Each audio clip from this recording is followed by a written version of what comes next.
Ну що, Василечку, розповідай, чим ти йдеш займатися? Треба лікуватися, бо ніхто не хоче лікувати. Ніхто не хоче лікувати. Так. Я би того ніхто, як кажуть тисмениці, забив.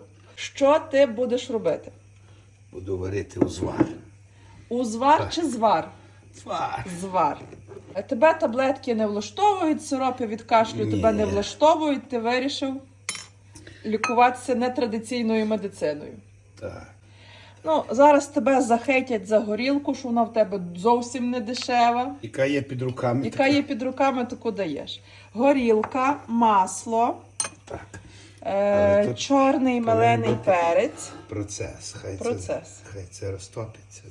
Горілка з маслом має розтопитися, так? Так, закипіти. Добре. А що воно робить? Полегшує відкашлювання, мокрота виділяється. Полегшує дихання і виділяє ту всю заразу, яка там залягає і не дає тобі відхаркати.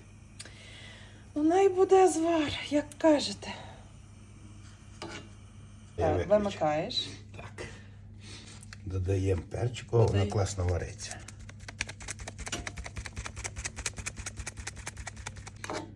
Так. І тепер І тепер додаєш меду. меду. Так, опа. Я тобі помогла. Добре, помогла. Давай запалюй. Ще раз. Так, воно цей закипятиться з медом. Мід має розтаяти.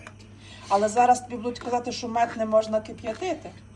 Мед не можна кипятити, звісно. Просто це як вже в виробленій продукції. Це для Скільки споживання. такого можна спожити? Ну, 50 до 100 грам. 50-100 грамів скільки разів у день? Та може і 10. Так, виключай. Все. О, Звар готовий.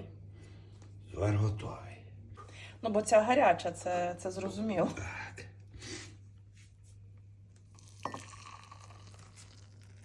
Ох, якого перцю.